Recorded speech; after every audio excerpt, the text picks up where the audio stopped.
You know, there's this incredible excitement, isn't there, when you think about studying abroad, especially heading to the US. It's about, well, opening doors, getting that top-tier education, building connections. But right now, for a lot of Indian students, that whole dream is hitting a serious snag. A really concerning one, actually. It's casting a bit of a shadow over plans that have been, years in the making. So today, we're going to do a deep dive into exactly that. The growing problems, the frustrating delays Indian students are facing just trying to get a U.S. student visa appointment. Our goal here is to really understand what's behind these challenges, look at the ripple effects on students' plans, and maybe even broader education trends, and also what's being done about it. We want to lay it all out professionally, but in a way that makes sense for everyone listening, whether you're directly affected or just curious about what's going on. Okay, so let's start with the main issue. India's Ministry of External Affairs, the MEA, they've actually formally told Parliament about this. They're getting more and more complaints from students, from families, about major roadblocks just trying to book a visa appointment. And look, this isn't totally new, but it seems to have really ramped up since the U.S. State Department brought in stricter social media checks and wider vetting processes.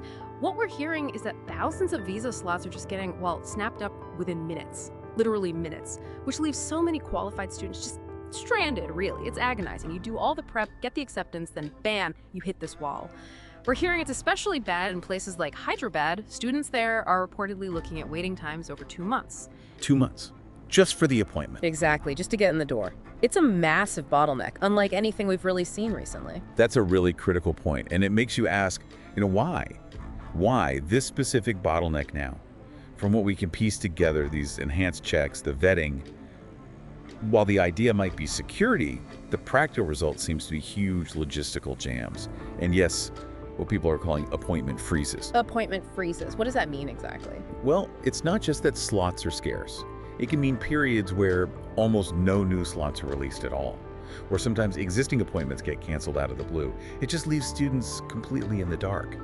And this extra scrutiny, like digging into social media history, it just adds complexity, adds time that wasn't really factored in before. So it's not just about how fast they can process, it's also feeding this real sense of fear and uncertainty among students. You see major news outlets like The Guardian, The Washington Post, they're picking up on this too, reporting on the student anxiety.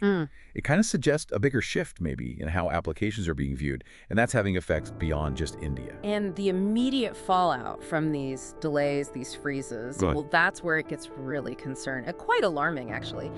Education consultants, particularly in Hyderabad, they're raising some serious red flags. They're predicting, and this is stark, a potential substantial 70 to 80% drop in Indian student numbers for the fall 2025 intake. 70 to 80%, that's huge. It's massive, and they're linking it directly to this visa slot freeze. And what they say is a noticeable increase in rejection rates too. Just imagine what that means for individuals.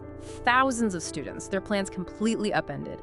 Cultural exchange programs at risk. We're talking about huge investments here, not just money, but years of work, family hopes, everything riding on this. And it's not just getting the appointment. There's this other layer of worry now about visas being revoked for what seem like, relatively minor things. Like we've heard reports about revocations for stuff like driving without a license while in the US. Right, things that might have been handled differently before. Exactly. And that kind of thing, it just fuels this wider mistrust in the whole system. It makes students, makes families really second guess pursuing education in the US altogether. Yeah, that revocation issue definitely adds another layer of uncertainty. And if we zoom out a bit, you can see how these individual worries are starting to add up to bigger global shifts. We're already seeing signs of a decline in the number of students heading to the US for 2025.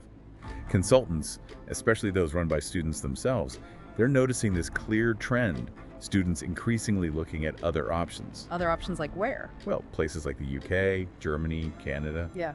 Even some destinations in the Middle East are becoming more attractive. And why the shift? Yeah. Is it just the visa issue? That seems to be the main driver. The escalating uncertainty around the US visa process, and frankly, a growing skepticism about how reliable US education policy is right now. Families and students are starting to question if it's dependable. The US has always been the top choice, but other countries are actively courting these students now. How so? Well, the UK, for example, has made its post-study work visa very clear. Germany often offers tuition-free options at public universities. Canada's got pathways to residency for graduates that look pretty appealing. So it really begs the question, doesn't it?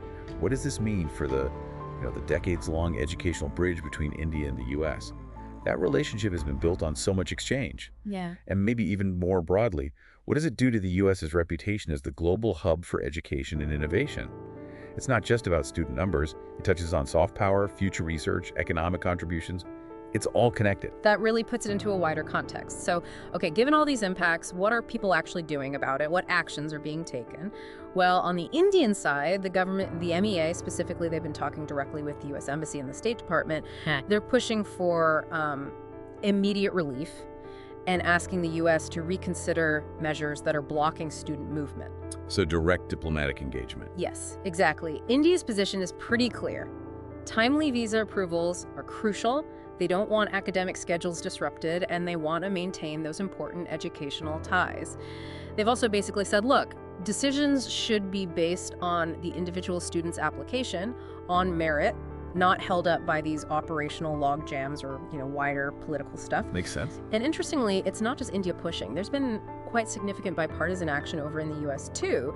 A group of 14 U.S. House representatives, led by Congresswoman Deborah Ross, they've formally urged the State Department to sort these issues out. 14 representatives. Okay. So it's definitely on the radar in Washington, too. Absolutely. It shows this isn't just a niche concern. Even within the U.S. government, there's a recognition that something needs to be fixed. It really is a complex picture, isn't it? When you look at everyone involved, their worries and what they hope for, sometimes they align, sometimes they really don't. For the Indian students and their families, the big things are these delays, the complete unpredictability, and the real fear of losing money, tuition deposits, housing, flights, all of that. Mm-hmm. The financial risk is huge. Exactly. What they need, fundamentally, is speed and clarity, reliable timelines. Then you've got the education consultants and the universities themselves. They're looking at the bottom line, right? That potential huge drop in enrollment hits their finances, their planning. Yeah, 70–80% would be devastating for planning. Absolutely. So they're desperate for appointments to be available, for the system to feel fair again. Then there's the Indian government. As you said, they're worried about policy stability, the impact on the broader India-U.S. relationship. Their focus is diplomatic, pushing for relief based on merit. And finally, the U.S. policymakers. They're juggling the credibility of their own system on the world stage, their international reputation. They want streamlined processes. They want to show they can work across the aisle to fix it, basically ensuring the U.S. stays attractive for global talent. But the reality is, with the fall semester getting closer and closer. It's right around the corner. Exactly. Despite all these efforts, the situation still feels very, very fluid. And there's just this huge cloud of uncertainty hanging over thousands of students. So wrapping up this deep dive, it's crystal clear, isn't it? This U.S. student visa appointment backlog, it's become a massive roadblock for Indian applicants, a critical barrier. And with so much of the fall intake potentially affected, this goes beyond just individual students facing delays. It really feels like it could signal bigger shifts in where students go globally, how international education works. It absolutely does. And for any of you listening who are thinking about studying abroad, particularly in the U.S. right now, you really need to understand this landscape.